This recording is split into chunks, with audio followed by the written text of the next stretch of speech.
furtuun harka kan keeti kan onnee koo kanaaf ija kee keessa si dhaala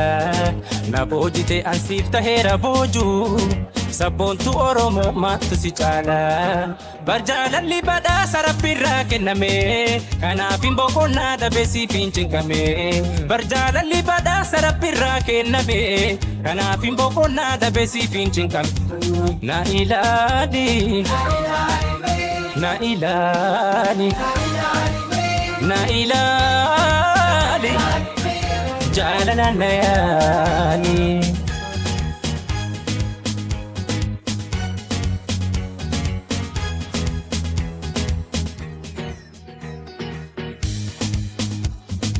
jaalala kan keetiin onnee kootti baadha yooniin siin akkatiin akkamiin boqotta isu akka kiyyaatti guyyuu si bira oola hamma koo si godhuuf abdiin koo jaalala mootii jaalalaati onnee tositu moohe haala faamalaanis gooftaan tolchee si faayee iftuu akka biftuu taphifaan sokoraa argaa keen dharra'ee si arguuf gororaa hin fedhuu akkanarraa fagaattu kan fedhuu kana wajjin jiraattu na cimee kee guyyuma guyyaanii onneesiif madooyte na waldhaanii kan koo taa'e kan koo ati yoomuu si qofaa kan keessa koo garmaamu si malee nan laaltu koo ijjini booji'aame jaalala keetini si malee nan laaltu koo ijjini booji'aame jaalala keetini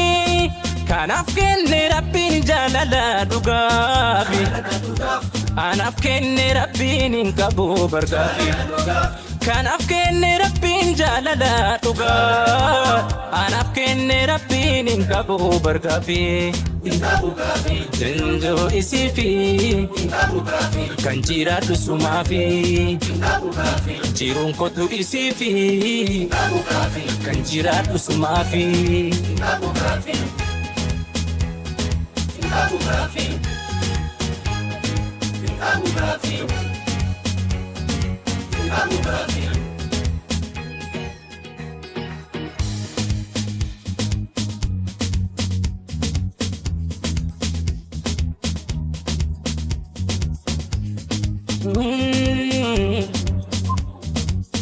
furtuun harka kan keeti kan onnee koo kanaaf ija kee keessa si dhaala na boojite ansiif taheera boojuu sabboontu oromoo maattu si caala barjaalalli badhaasa rabbiirraa kenname kanaaf hin boqonnaa dabeesiif hin cinqame barjaalalli badhaasa rabbiirraa kenname kanaaf hin boqonnaa dabeesiif hin cinqame na ilaali na ilaali na ilaali jaalala na yaali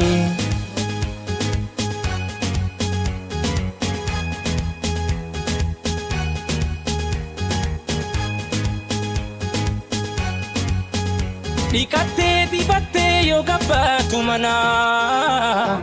kan miidhagu si kan maraatu anaa